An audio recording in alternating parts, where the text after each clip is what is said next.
Let's continue from British Motor Show, right? Probably this is the most exciting bit outside, where you can have some experience. I believe you have a gold ticket holders. You can actually enjoy that over there as well. The noise is excruciating, right? I can't even talk. I can't even hear myself talking. And, that's this part of the exhibition. And, let me just go inside. Otherwise, the noise is just unreal.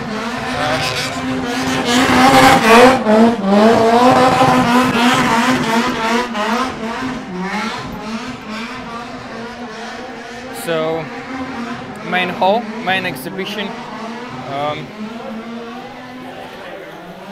It smells of that caterum, you know. It's just burned out all his tires. It's just unreal. It's a bit much more quieter here than now outside. Well, here's the main hall.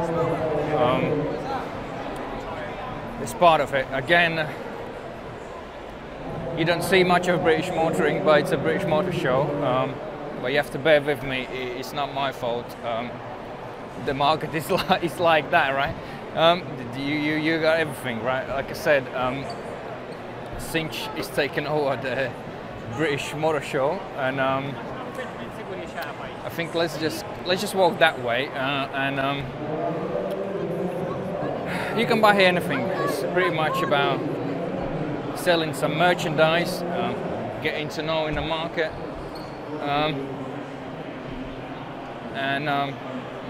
yeah, so the people can remember you, and at some point of time in the future,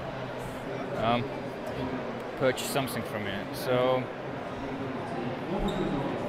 again, on this side, not much of the manufacturer stuff, like I said in the previous video. You can watch that back. There's outside, like I said, there's a lot of classic car clubs and breakdown systems companies and food. On this section as well, you go food on that side, all the way at the back. I'm in the middle section at the moment. Again, we have here Subaru, which is not really kind of good site where you actually can see them. I haven't seen them in a Goodwood Festival of Speed, right? This British motoring show, you can't compare it to Goodwood. In a scale of 1 to 10, I would give this show 4 points, you know. And regards to Goodwood, it's way in a much higher level, more professional. There's much more to experience and to see. Over here you go. I mean, yeah, look, Jaguar. That's it, right? That's the stand for the motoring show, which is just small, negligible compared to Goodwood Festival of Speed. You can watch some of the videos. I have video about Jaguar stand as well, even from 2 years ago, once the COVID struck and stuck with us, right? So again, here is various cars. Again, not specifically from some manufacturer, it's just a random. I think it's Auto. Doesn't matter what stand it is, but somebody associated selling used cars. So yeah, the most anticipated stand is a food stand. You know, if there wouldn't be a food stand, I would be very disappointed of this show completely, as I am. You know, I'm just going through. Just want to show you. Yeah, there's some nice hot cars and Ford. You know, some of the Ford RS versions and some old Cosworths and some nice stuff, you know. You can come here and have a look. If you just a SX type petrol head, it's for you, yeah. You know, some bright colors and some mad stuff spent on vehicles, as the orange, where's the Nissan, yeah, and some classics, BMW M3 and the Focus ST. So yeah, that's what you have from British Motor Show. A bit of everything. Some DIY guys and used cars and classic cars and upholstery,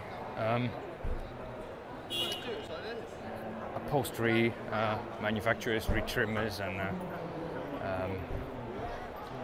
detailers and pretty much random stuff.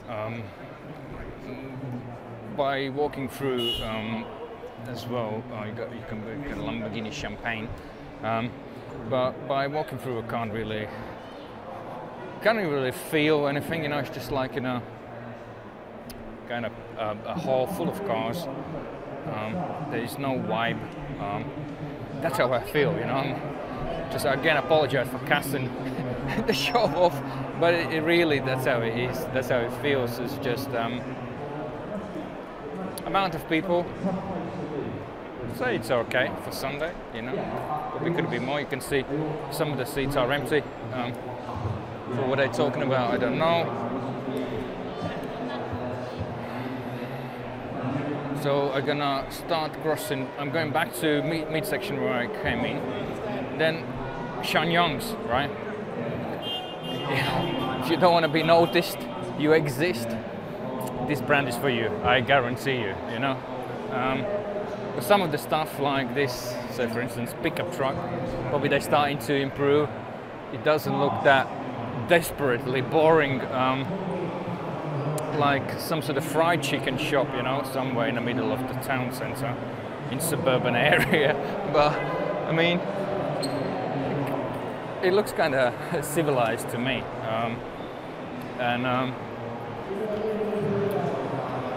All right. Let's move over from the Shenyang to, what's that, a Porsche, Brooksteed, some independent Porsche specialist, I guess.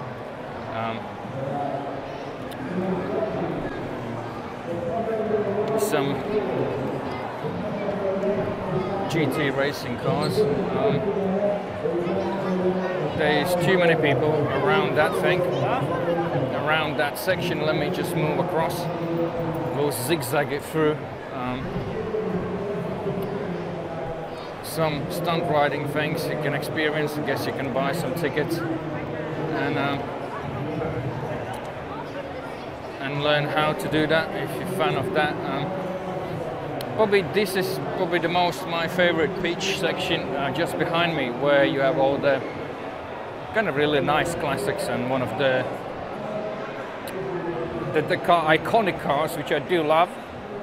You know, it's somebody I admire a lot, which is Henry Ford, and his Ford Model T is just right behind me. And this is really most iconic cars, probably in this British Motor Show. You know, it looks amazing. You know, and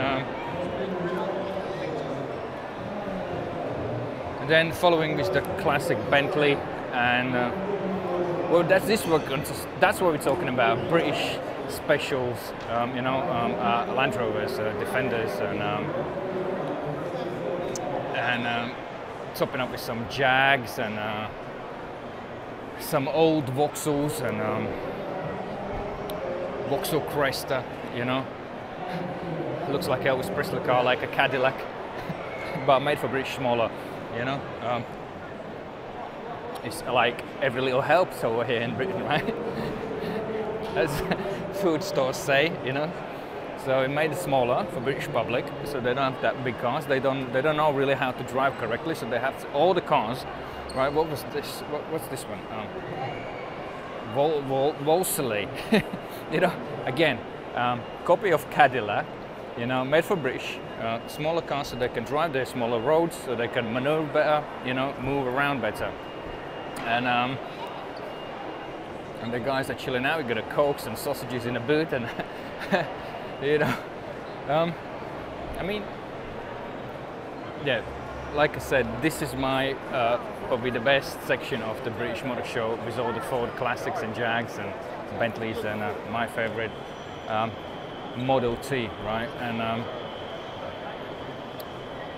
and some Minis, and they look quite good, well maintained, at least the color wise. I mean, somebody did a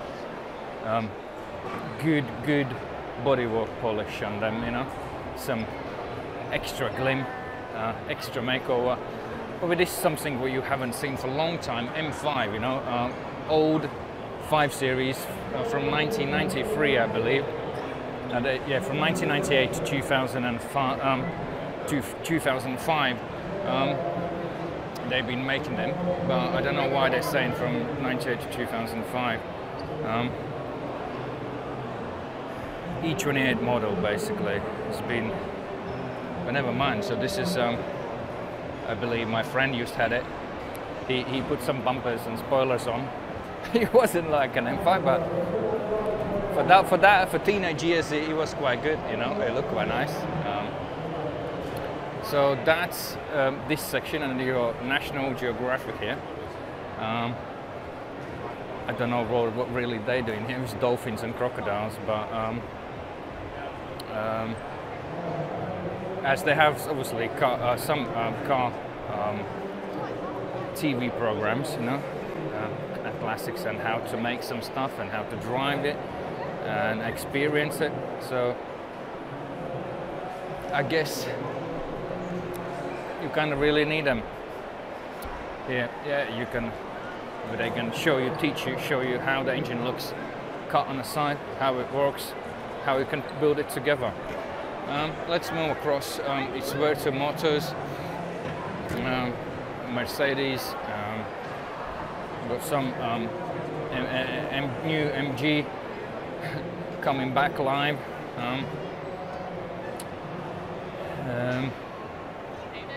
Owned by a Chinese company. You got Kia. Here's some best cars of the year, apparently, by bestcarsoftheyear.com. Maybe, don't know. Yeah, so we're coming to nearly towards the back of the building, back of the hall, and probably this is another of my favorite stands for the Alpina. You know, it's a nice F1 vehicle and some Alpinas there. Looks like more like MX-5s to me, but I'm not sure. I do like them, but they look kind of nice. They look nice. Whether you want to own one, I don't know. You have to probably drive one and feel how it feels inside. But kind of neat stand for Alpina, you know. And then we again have some private brands, and then we a bigger one, supercar brands, supercar sellers, dealers. I mean. Owen. With some of the models, mixed varieties, Bentleys, Ferraris, and over here we have a McLaren. You know, that's another supercar manufacturer, and it is from Britain, right? So we're coming to the end of the haul. Let me finish it off with some nicer cars. Continental, you got some of the Rolls-Royce models, Cullinan, some Lambo SUVs and Maserati SUVs, and we ending up the British Motor Show walkthrough.